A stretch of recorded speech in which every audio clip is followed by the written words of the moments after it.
You did fine. I didn't get a single question. I only got some. Ivan, can you just say your name and your outlet for me, please? I was stuck reliving the same day over and over again until someone wearing a baby mask murdered me on the night of my birthday. Turns out it was my roommate, Lori. I kicked her crazy ass out a window and killed her, which broke the loop. But now I'm living the better version of my life. Hi. Hi. We saw the movie last night. It's really good. One of the things that surprised me the most is how different it is from the first one. It did something very smart, which is go in a different direction. How was your guys' reaction when you heard this was happening? What was the first thing that went through your head? I was really excited about it because we didn't know when we shot the first one there was going to be a sequel at all. And so about a month before the first one came out, Chris called us, was like, I have this crazy idea.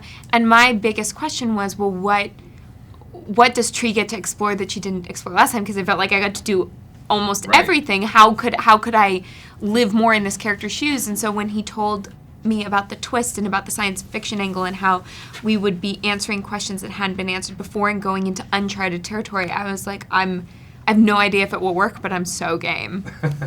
Yeah, no, it was definitely a far out script, but you know, it was nice because we had the first one we can kind of go back and look at, and we could judge, okay, this is where his energy's coming from, this is where he's thinking, and we kind of knew what movie we were making, even though it was completely different from the first one. And so there was a lot of faith in Chris and all of us, and so it was nice. My first question is how? I mean, how do you go from the first one to this? Where does the idea come from to say we're going in a completely different direction, all of that?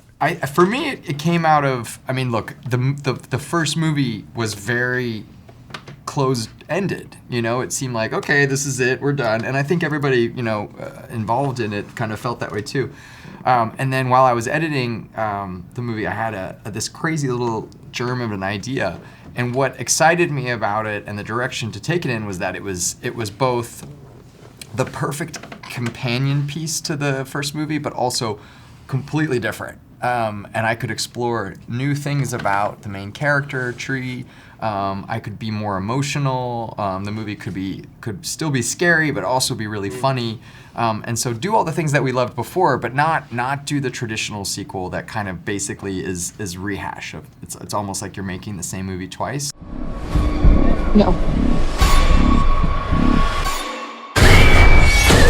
It seems like you had a lot of fun on set. It's a very fun movie. Yeah. How was the chemistry there? Was everyone like on the same level, same channel, everything? Yeah. For the Very most part. much so. I mean, Terry Taylor brought in Sarah and Serge, and Steve. And Steve. Yeah. They added a lot of elements to this.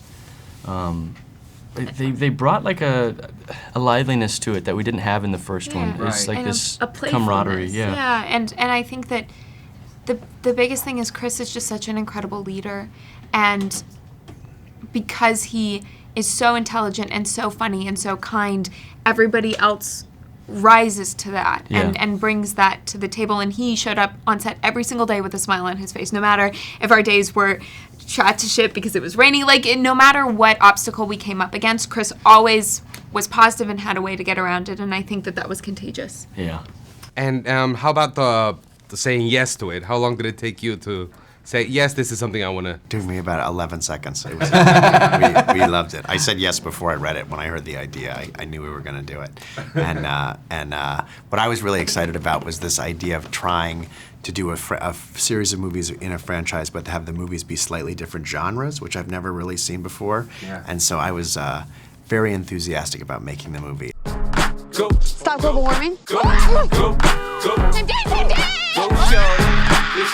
Today. I thought it ended the loop, but I'm back. Oh my God. Everything's different. What is the thing that surprises you the most? Like, after you see it, what hits you as a surprise? The very beginning, I didn't realize it was gonna feel like such a different movie. Like, I started missing her in the first 15 minutes. I mean, we see her in the dorm, but then it's like we're taken away from her. It's like, for a minute, it's, well, where's Jess? And I knew that, obviously, going into to see the film, but it was, I don't know, that's what I took away most out of it. It was nice. I think for me, I was just amazed at how much happens in the first 20 minutes of the film, because we set up an entire movie that you think you're about to go on this journey and then just flip it on its head. And like Israel said, we were there, we read the script, we shot the movie, and I still was sitting there being like, holy cow, this is insane, this roller coaster. But our editing team and Chris did such an incredible job lacing everything together. And what about more of these? Can we expect Yeah, we're a little gonna more? make a third one as long as people come to this one, and he has the most amazing idea, and hopefully we'll get to make it. Oh, I want to hear that idea. You can't tell you. For my final question, what do you think was the biggest lesson both of you learned out of making this one? You know, probably for me it was related to Jessica and how what a critical decision that was, and it was critical for both of us. We weren't going to make the second movie unless she came back to do it. And I think for me, the lesson that I learned was to trust your instinct, to trust your gut, and not let anyone else sort of deter you or dissuade you. I mean, there were definitely, not talking about Jason, but there were definitely people that kind of questioned whether we could pull this kind of a movie off. And it can get inside your head, you know, and I definitely I'm grateful that I really just stuck to the vision that I had and made the movie I wanted to make. If I die again, I could stay dead. Failure's not an option. All right, let's see what you got.